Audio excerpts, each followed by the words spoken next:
And one of them is a familiar face you would have seen on today. It's Shane and Clinton. They'll both be presenting on interesting presentation, Sleep on It. So Clinton is one of Canada's top sleep and fatigue specialists. He takes the latest in fatigue scenes and turns them into practical, implementable solutions that reduce the risk of fatigue and propel the health, safety, and productivity of your 24/7 workforce towards excellence. Clinton is the only fatigue specialist qualified by the Superior Court of Canada as an expert witness. He is also a frequent media interviewee and has appeared on respected news programs such as Global TV's 16 by 9, CBC's News Network, CBC's The National, and CTV's W5. He'll be joined today by Shane, who you've seen already. And Shane is a geotechnical engineer. He's currently working with BGC Engineering based in Vancouver. He specializes in tailings mine waste management from early planning works to operations and closure. He's experienced in QA field construction monitoring, site investigation work, slope stability, modeling, and dam safety reporting. He's got an undergraduate and master's degree from UBC in geological engineering, and I can attest to the latter because I was his classmate. He's also been involved in various health and safety roles and has taken an interest in fatigue risk management. Shane lives in Burnaby and spends his day chasing an active toddler and is expecting a second child in summer 2021. With that, I welcome Shane and Clinton to this virtual stage. Thanks very much, Olga. So you've got the pleasure of listening to Shane and I speak to you for the next, say, 30 minutes or so, or at least not put you to sleep, we hope. At least keep you awake to the panel discussion in about 30 minutes or so. But we're going to talk about a few different topics here. And can you just go to the next slide, please? I think we have... is it Austin doing these slides? So Austin, if you could just go to the next slide. Yep, that's perfect right there. Okay, so in the next 20 minutes or so, we're hoping that you're going to walk away with 4 points or 4 takeaways. The first one is a bit more of an understanding of the relationship between the work that you do and how it can impact fatigue, and maybe how fatigue can actually impact the work that you do as well. So this reciprocal relationship. We hope to also give you a better idea of what we mean when we're talking about sleep-related fatigue. If you just pause for a moment and think about the different ways you can use the term fatigue in the English language, it covers all sorts of different states, or in your guys' world, or your people's world. Fatigue can also mean material fatigue. We're not talking about that fatigue. We're talking about sleep-related fatigue, and we'll distinguish it from a couple of different types of fatigue that often gets mixed up with. And then we're hoping you're going to walk away with an idea of what organizational strategies are compared to personal strategies for managing fatigue, and one idea of how you could implement an organizational strategy, and one idea of how you could implement or use a personal strategy. All right, next slide, please. Shane, why don't you tell us about your interest in sleep and fatigue? And I believe Olga said you've taken a strong interest in it, and I can attest to that, given the work we've done together at your company. Yeah, well, why are you interested in fatigue? Thanks, Clint. Yes, I love sleep. I love sleep more than anything else. On my Fitbit, I'd way rather have 8 hours of sleep than 10,000 or 15,000 steps a day. Hands down, no problem. Like last night, I was in bed about 11 o'clock before the symposium. Done. I'm going to bed. That's it. Mostly due to past experiences, notably 2 of them, I just really noticed that lack of sleep just has a profound impact as mentally and physically here. But the first thing I noticed was when I was traveling to sites from Vancouver to Ontario, skipping 3 hours across and waking up at 5 a.m. Eastern time, which is the body's still accustomed to 2 a.m. Pacific time, is knackering, is just terrible mentally and physically, and it takes a few days to get over it. Like I drink a lot of coffee, and I was not my best first thing in the morning, especially driving to a mine site I've never been to before. And on this page here is a picture of my daughter when she was a few weeks old, and I think just new parents just repress this memory of like what happens to your body like when you get no sleep. Some days my Fitbit says I got no sleep. I didn't sleep at all that day. And I remember just like going and running errands and going to the store and just standing there in the aisle thinking, what am I looking at? What store am I at? Is it like there's no windows in stores? Like, is it daytime? Is it nighttime? And like even now, if I wake up in the middle of the night because of the baby or something else, I can feel like in my chest, I feel like my head, I know that feeling and I know how terrible it is for that. So that's why I'm interested in it. I'm, as Olga noted, I'm a geological engineer. I'm not a sleep specialist like Clinton, but I'm a sleep enthusiast. I like to incorporate it into my work. And how about you, Clinton? You have a bunch of wires and things attached to your face. Yeah, so that's a picture of me, I guess about 6 or 7 years or so ago, being involved in an overnight sleep study. I was actually the guinea pig for this one, but I started my career in the clinical and applied world of psychology, and specifically sleep and sleep medicine. And like you, Shane, I love sleep. I would much rather get my sleep than stay up watching movies or anything else. And I'm pretty militaristic about it too. So you said 2300, your lights out. Yeah, I'm pretty much that as well. Pretty tight with my boundaries around sleep. In the clinical world, I was involved with trying to help people get better sleep. And one of the reasons they want better sleep is because, as you say, if you don't get it, you're knackered. You don't feel well. You don't perform well. You might end up in the line at the grocery store, like you said, and say, like, what am I doing here? What am I looking for? Right? So there are definite negative consequences that come from poor sleep. I spent like 10, 15 years doing the clinical side, and then was picked up by the Transportation Safety Board as their human fatigue specialist, where again, I learned not about the mental and physical health outcomes from poor sleep, but the negative safety outcomes, and spent another 10 years or so looking at that, and then started to think, well, what if we flip this around? We know we've got all these negative mental, physical health outcomes, well-being outcomes, safety outcomes, productivity outcomes. What if we flip it around? What can we do to then experience all the great benefits, which, if you believe the research, should happen if you flip that equation around?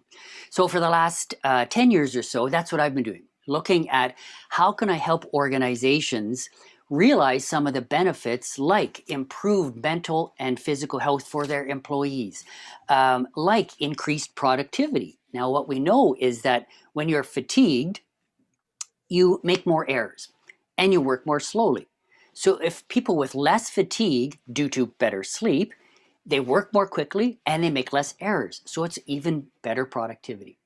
So that's what I'm really focused on now, is really looking at how can we turn sleep and fatigue into beneficial or positive outcomes. Can we just go to the next slide, please? So Shane, your world, I'm learning more and more about it. And there are some pretty unique aspects about fatigue and sleep within it. Why don't you tell us a few that you and I have discussed over the time we've been working together? Right, Clint. Yeah, because in our world at NYC, geotechnical engineering, it's also civil engineers, technicians, arguably drillers, and some owners, contractors. Like we work in a lot of like high risk environments, like it could be commercial, heavy civil, just remote hiking around the forest or mining projects. And engineers work alongside contractors and the people who are actually like getting their hands dirty and doing the work. We just stand back and take pictures mostly and just write things down in a notebook. But we're exposed to generally the same hazards. But statistically and anecdotally, we know we don't get hurt as much as people who are working like, with their hands getting dirty, like the welders and drillers. Engineers work in lots of different places, like remote mining camps, long work days and a long list of work to do after hours when you're back home in your room. And we also travel a lot. Like just most of us here are consultants based on the survey sneak peek that I've seen here.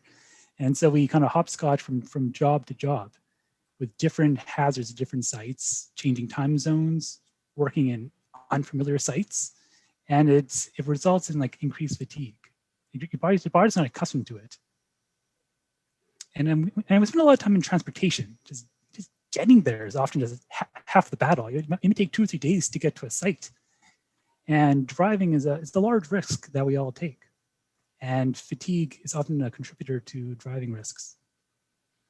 So I pulled some numbers. So I was looking at WorkSafe BC. So in BC, all employers are kind of generally grouped into 20 categories, one being the safest and 20th being the most unsafe based on their risks and past claims. Engineers are the very safest category. We're category 1. We play generally we pay the lowest premiums for the safest, like telemarketers, for instance, are level 2. They get more injured than we do in terms of claims to WorkSafe BC. And for reference, a general laborer on a construction site is class 17. Their WorkSafe premiums are 27 times higher. So the dollar value of their injuries are on the order of 27 times greater than an engineer on average. And so despite we're fairly safe in the grand picture of things, there are many near misses that relate to fatigue. And we can be exposed to essentially high consequence, low frequency events that could really cause a lot of injury. On to the next slide, please. Now, so one of the things that is, whenever Shane and I talk about the work that he does, and as geotechnical engineers you do, is that there is a number of different types of fatigue that you're exposed to. So when you're awake for a long period of time, you use up the benefit of any sleep that you've obtained, and you become what we call sleep-related fatigue. That's one type for sure. So Shane mentioned, you're often driving for long distances before you even get to a job site, and then you got to put a full day of work in after that.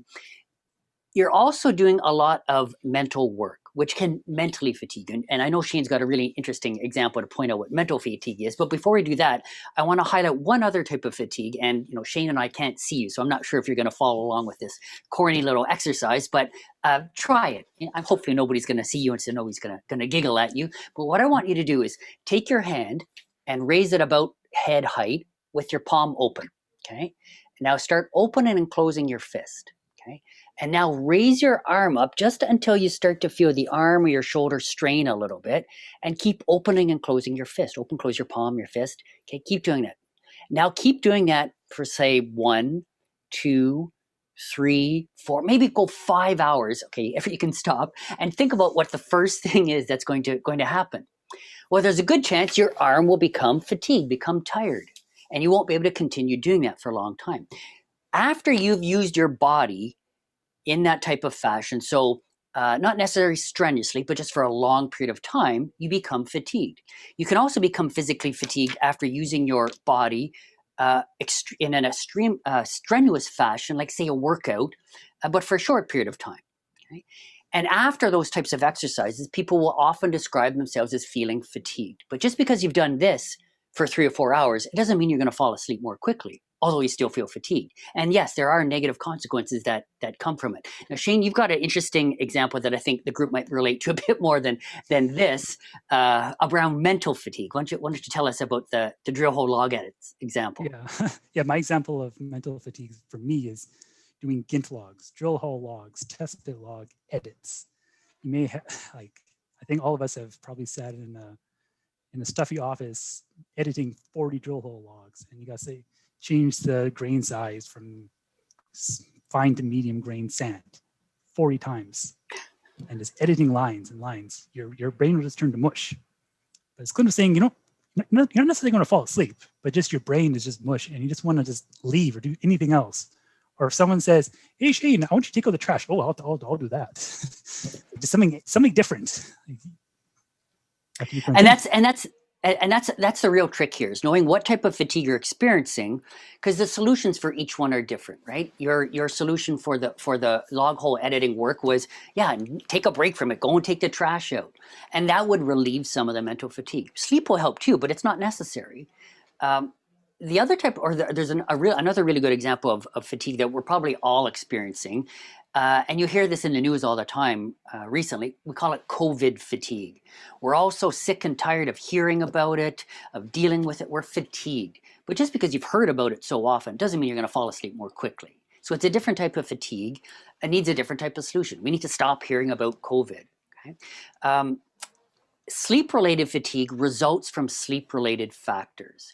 One of the factors that is really important to look at is the disruptions to the quality or the quantity of sleep. The quality of sleep, we mean, are you sleeping for the set period of time and not having a lot of awakenings or simple brainwave arousals that can disrupt the sleep stages?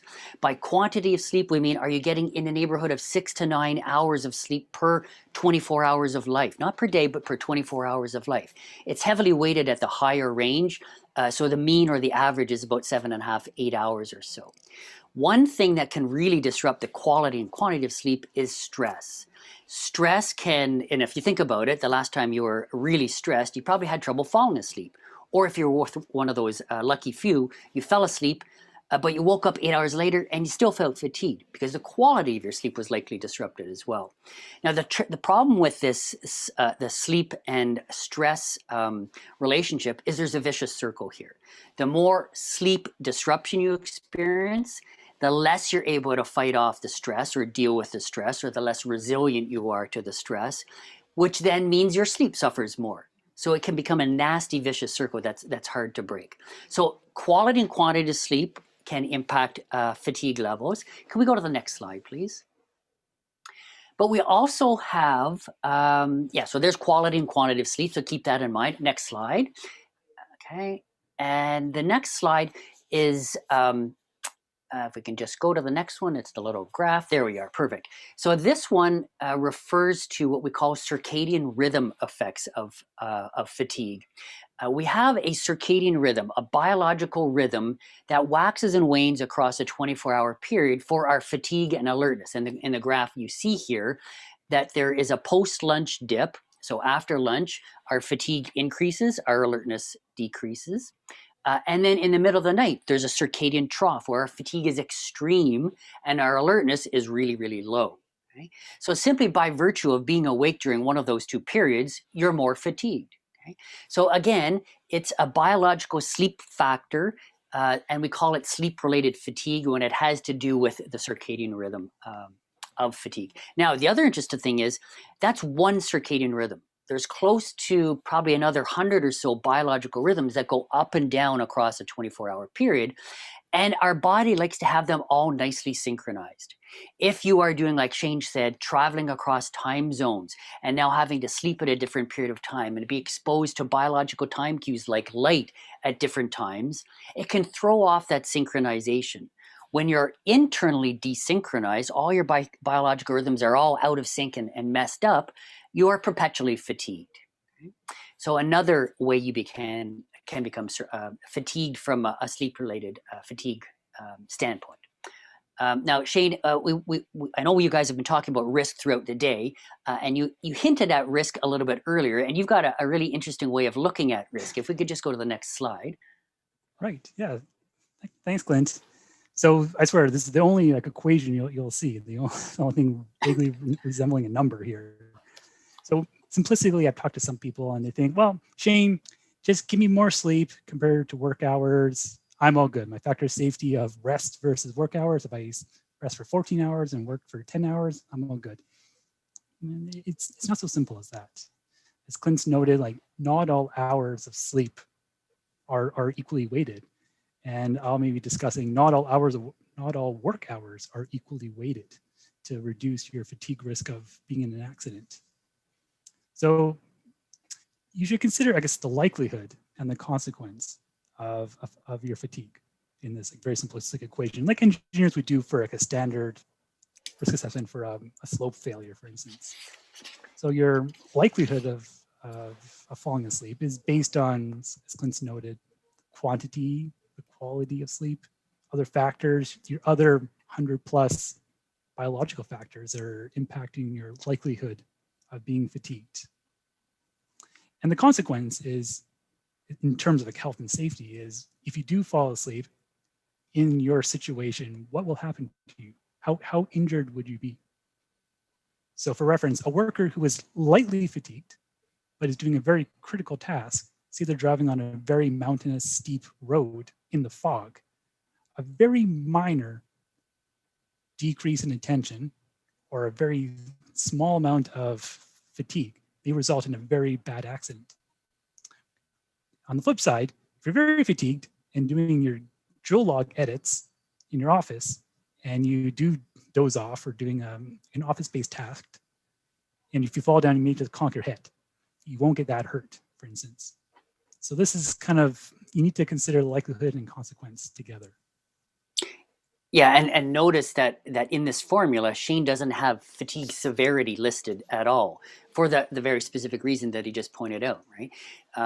A very little amount of fatigue, and in fact, it's really hard to know when you start becoming fatigued, but your performance is already impaired. One of the first things that becomes impaired is your reaction time. You start to react more slowly, and then your attention starts to become less, becomes impaired as well at a low level of fatigue. And a little bit of attention impairment, a longer reaction time can still result in a pretty negative consequence. So don't think you have to be extremely fatigued for a terrible accident to occur. Yeah. Mm-hmm. Okay, so sorry, go ahead, Shane. I think we're going to go to the next slide, right? Yep. Yep. Next slide, please. Yeah, so we've kind of been talking about doom and gloom here about, there's lots of things that can make you sleepy and fatigued.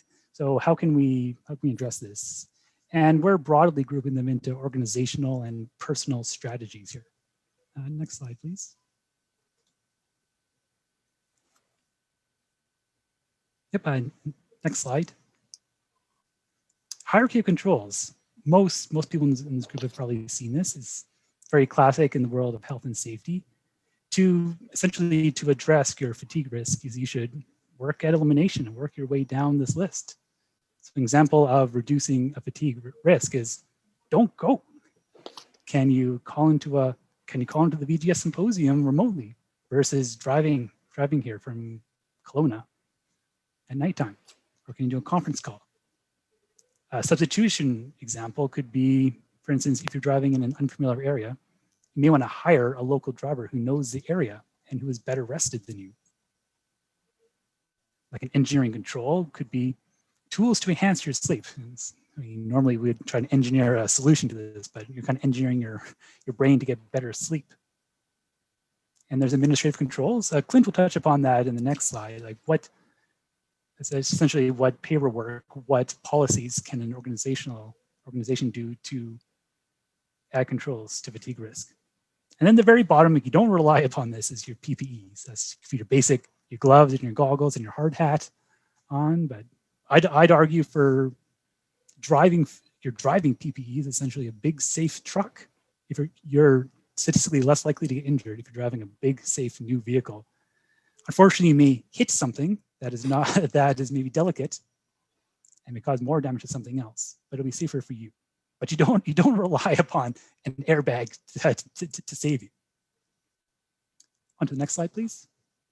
So it's important to consider too that in the hierarchy of controls, the controls can be ones that organizations manage or institute, or they could be individual. So individual or personal ones are the ones that we have control over, that we can do and should do to help manage our fatigue.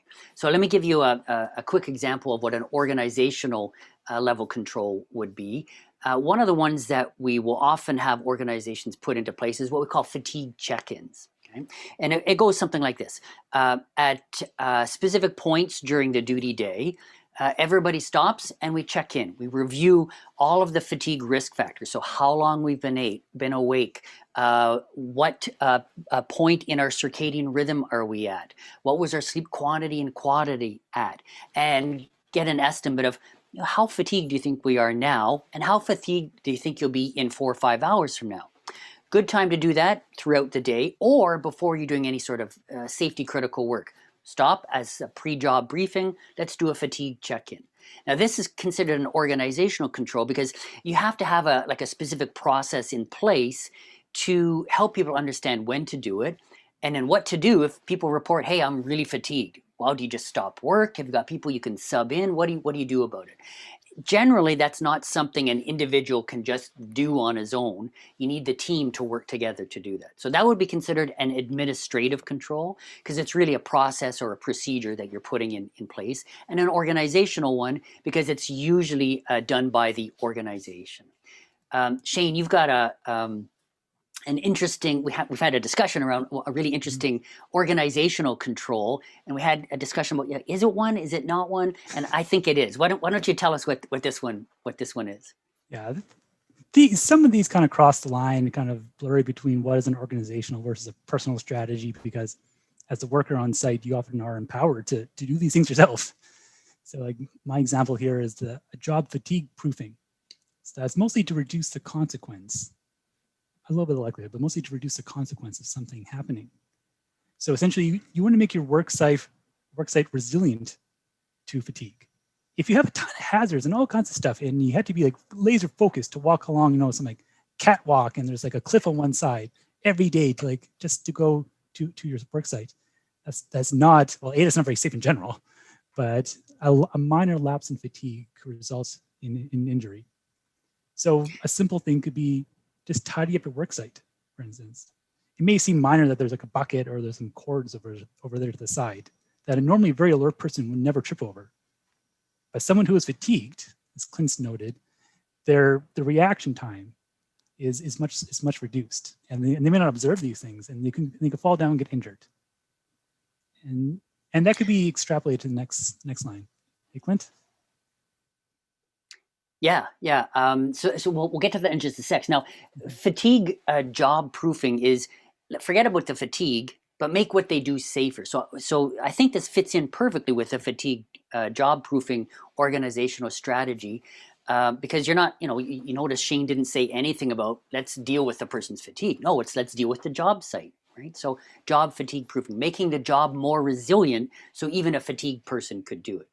And you've got one other one, if we can go to the next slide, that I think is also could be considered job fatigue proofing.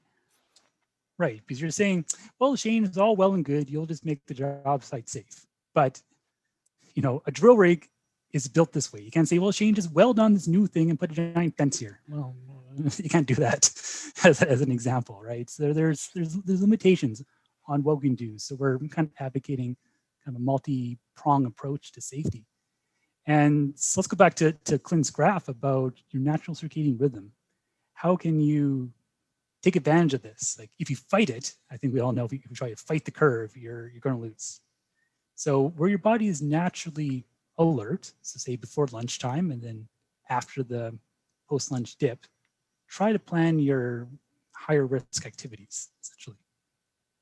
And then when your body's naturally not very alert, you may want to do office work or something slightly low risk. And then tying into discussions about multi-layers is we don't always have that luxury, essentially. At the organizational level, if you're on a drill rig for 12 hours a day, you can say, sorry there, boss, I got to have my nap here for 2 hours. It's my post-lunch dip. They look at you kind of funny and request a new engineer, I think. So you may need to put additional controls in place. And that goes to, for instance, Clinton's note about a fatigue check-in at the post-lunch dip around 2 o'clock. How are you doing? Do you need to address something? Do you need to do something else? Do you need to put other controls to keep you safe? Hey, Clint? Yeah, so Shane used a couple of words there, or one word in a couple of different contexts. He used multi-prong, multifactorial. What was the other multi used, Shane? Multifaceted? I don't know. Multifaceted, yeah. Multi-layered, I think you said, yeah. So you're never going to fix fatigue with one strategy. You need multiple layers, multiple strategies to deal with fatigue, multiple strategies, which also include personal strategies. So an organization could put all they want in place, but if the people on the team don't do their part, it's all going to fall apart anyway. So let me give you a few ideas about personal strategies. If we could just go to the next slide, please. So personal strategies, we normally divide them into two different types. One is preventative and one is a countermeasure. Right? So a good example is preventative strategies. Say you've got to do a night shift, a night duty. One preventative strategy might be to try and move your sleep period ahead to just before that night duty. Get as much sleep as possible just before the night duty. But remember, we've got the circadian rhythm dip there, the circadian trough. So as hard as you try, you're still going to be fatigued during duty.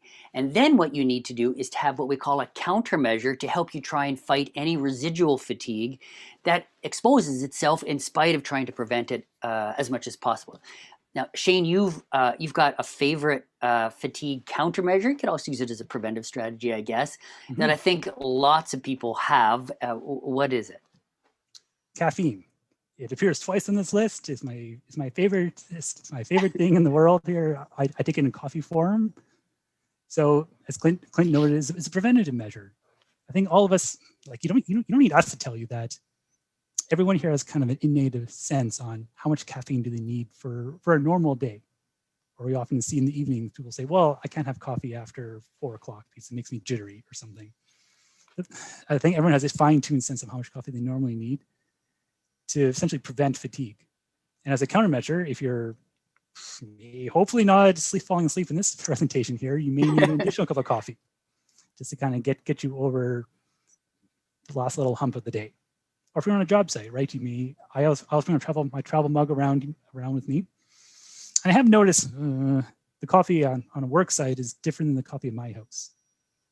We in Flin Flon, we used to go to the small little coffee shop, and then we would almost almost dare each other to get more shots of espresso. So I'd have maybe 4 shots a day in the morning in my travel mug, for instance, as a giant espresso Americano thing. And then I wouldn't feel very good after that. But I guess the amount of dose is apparently important. Hey, Clint, is that right? Yeah, and if you're going to use caffeine strategically, you shouldn't just know that, I need 1 coffee a day. You should know how many milligrams you need to get the desired effect. So I think we have in our slide, as a countermeasure, dose of caffeine. So what's a dose? A dose is usually about 100 milligrams or so.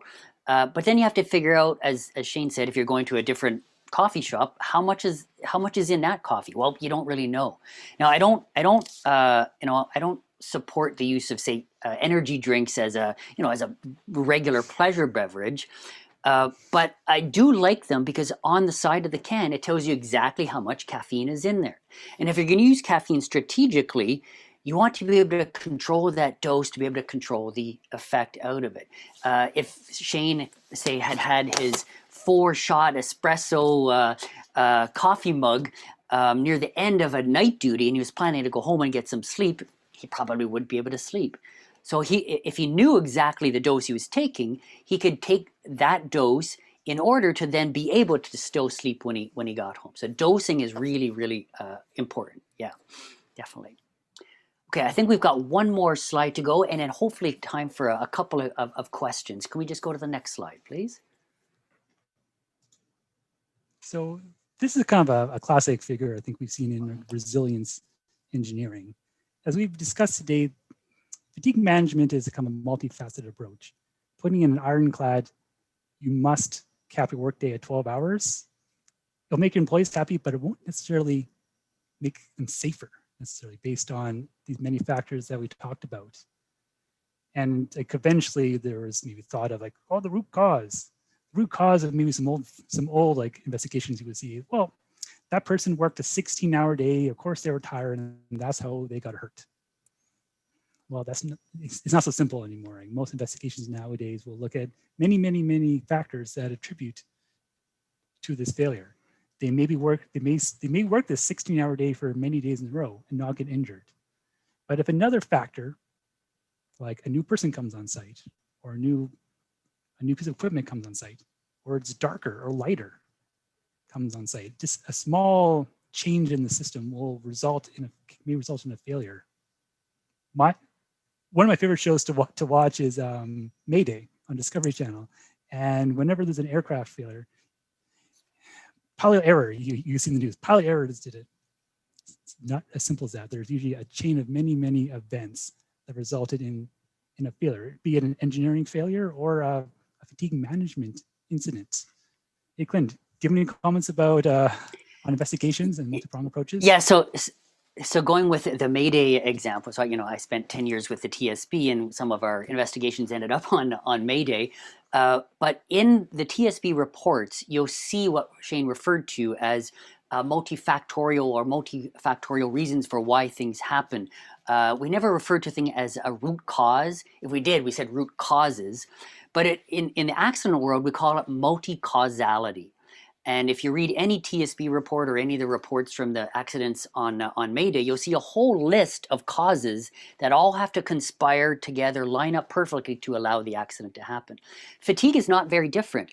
It's rare that somebody will be fatigued just because of being up for, like Shane said, 17, 18 hours in a row.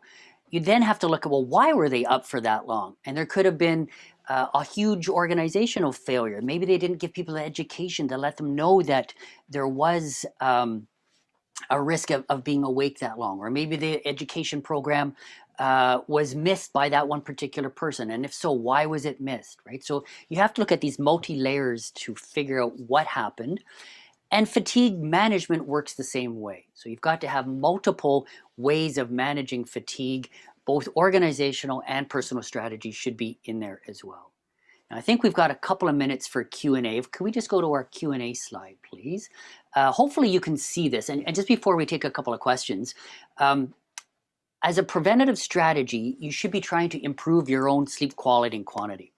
If you scribble down my text number, my cell phone number that's in the slide right now, I do have a handy page or a couple of pages that provide 17 secrets to optimal sleep. And if you send me a quick text message just with your first and last name and email address, I'll have my assistant send that out to you in the next few days. Probably not over the weekend, but Monday. So just scribble that down and give yourself a little to-do task later on. So I think we have a couple of minutes for questions. Not a lot, because we want to keep you on schedule for the panel discussion. But Olga, do we have anything coming in? I think Olga is facilitating the Q&A. Do we have anything? Yep. Thanks very much, Shane and Clinton. We've got Brent. He's got a comment. Great strategies for fatigue. Another one could be your diet. Deep fried foods, some of his favorite, tend to slow you down. And he's mentioning, don't get me started with the tryptophan in those turkey club sandwiches. So just a comment in terms of how your diet can tie into fatigue. So I'm not sure if you want to reply to that. Yeah, so if there's a chance that what you're bringing in can actually change your neurochemistry, then there's a chance it might impact fatigue or alertness, like caffeine. Fatty foods, if you look at the studies, they tend not to disrupt your sleep that much unless you get indigestion from it, and then you have poor sleep quality or quantity. Now, the tryptophan side of things, if you ingest enough tryptophan, yes, you will fall asleep. It's a building block or a precursor for 5-HTP, 5-hydroxytryptophan, which is a precursor for serotonin, which is involved in sleep promotion. My wife is a neuropsychologist, and she did her studies on tryptophan depletion. So I asked her, and some of you looking with your cameras on might be my age. You may remember a Seinfeld episode where they feed, I think it was Seinfeld's girlfriend, a whole bunch of turkey because it has tryptophan in it, and she fell asleep. So I asked my wife, how much turkey would you have to ingest to be able to fall asleep that quickly? And she estimated it would be like 4 or 5 20-pound turkeys to get enough tryptophan to actually knock you right out. So, you do have to ingest quite a bit of tryptophan through food to make you feel sleepy. If you take a tryptophan pill, that's a very different story. Yeah. Okay, thank you very much. I see Ethan's popped in, so we're going to thank both our presenters. Should you have any questions, I think there is information on the slide. You can get in touch with both of them. And again, big round of virtual applause for both the presenters. Thanks very much. And now I'll pass it. You're welcome. And